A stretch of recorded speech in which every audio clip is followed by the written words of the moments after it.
earlier this season when things got off to that rough start, especially after what happened last year, that awful finish that you were a part of that just really had to hurt. Mhm. This year gets off to a slow start, and there's some conversations, and fans are getting upset, and there's critics on Nick Sirianni and Jalen Hurts, and there's a lot of conversations at the bye week. Next thing you know, they come out, they win, 10 in a row. They've won 15 to 16 to get to the Super Bowl.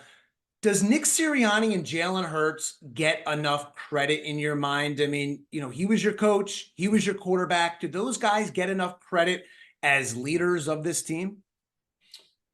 I think I'm not going to try and single out any sort of media or anything like that because I think it's just a microcosm into how society is. Society is a lot about what have you done for me lately? You know what I mean? I think, Well, you you still know, get, but they're still getting criticized in a lot of ways. I'm right, like, wait right. a minute. Yeah, Like yeah. you're in the Super Bowl for second time in 3 years. Like, what else do you want? Right, right. I think multiple things can be true at one time, right? I do think that Jalen has been unfairly criticized with the inconsistency that there's been as among coordinators. You know what I mean? Like there's been different things. Like each year he's kind of had to, there's been a learning curve. You know what I mean? There hasn't been a whole lot of continuity. Obviously, system wise, schematically, there's some things that are similar, but like going into year one, like for instance, 2021, when Shane Steichen took over the offensive coordinator duties, going from 2021 into 2022, you know what I'm saying? You saw some of the things that he was able to accomplish that year. And I think a big part of that, obviously, yes, he's gaining experience over the years. Jalen Hurts is still young now, but he's also, I think that is really important to have that continuity. And I don't care who you are, I don't care what player you are, how talented you are, when you're in a system with consistently being able to see the same thing over and over and over again, I think that's really important and key. And like I said, like even with Nick as well, like I have a lot of respect for Nick. I think that his technicality and the attention to the details whenever it comes down to coaching things, whatever it may be, you know what I'm saying? Like obviously he has a receiver background, but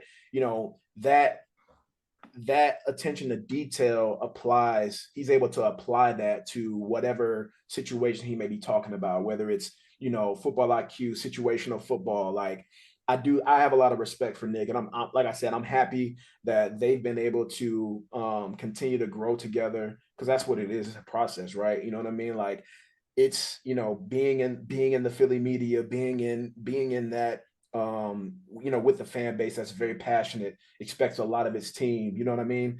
Like you gonna have to, yeah, you gonna have to get right. But that's just how things are in Philadelphia, man. They want the best. They want the best at all times. And so that's gonna be demanded of all the players, that you work hard. You know what I'm saying? And when you step off of that field, it may not be the best result, but as long as you're working hard, and I think that, like I said, it's been a process. Got a tremendous amount of respect for Nick Sirianni as well as Jalen. Jalen's one of my great friends, man. He's had me over to the house for crawfish, all that kind of stuff. So, I've always been a big fan of Jalen Hurts before he even stepped foot in the Philadelphia building. So, What is Jalen Hurts like as a leader? You say he's unfairly criticized, and everything he says, at least publicly, is he doesn't care mhm. what you really think of him. He's going to go do his thing. He doesn't care about the stats. Do you think he's authentic with that, and he just doesn't care, and he's just all about the wins, no matter how ugly it may look at times? Yep, I absolutely think so. I think there hasn't been a time where I've questioned, what his motives are outside of winning. You know what I mean? Like he wants to get better every single day. And it started from the time that he wasn't even playing and Carson was still the starter. You know what I mean? Like Which was even he navigated, and I've said this publicly, he's navigated that so well back right. then, because that was an look. I mean, that was an awkward, uncomfortable It, situation. it, I it think was, yeah. really for everybody.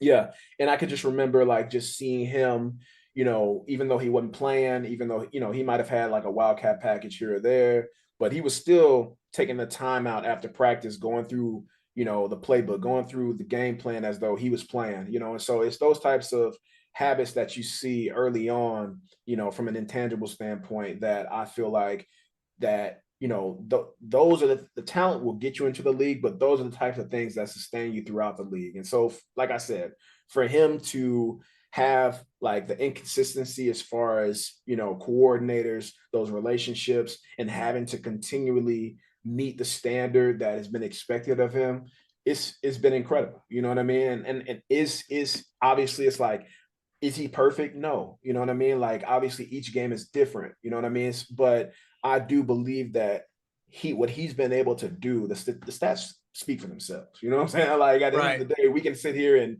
criticize or praise or applaud. At the end of the day, he don't care about that. You know what I'm saying? But whenever it's all said and done, you know what I mean? Because unfortunately, not saying in a literal sense, but people don't really have an appreciation for what people were able to do until it's over. You know what I mean? Until they don't see it anymore and something else comes along. But whenever it's all said and done, you're gonna be able to look back and see just how great, the things that he was able to accomplish.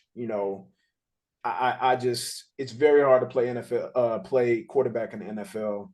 You know what I mean? And obviously, having the different pieces, having the different erasers, I call them, guys that can just, go above and beyond and just give defensive coordinator fits.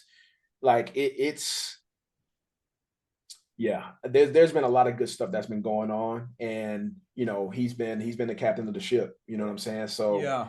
I think that his poise, his maturity, his consistency, I think it's been really important for the success of this team.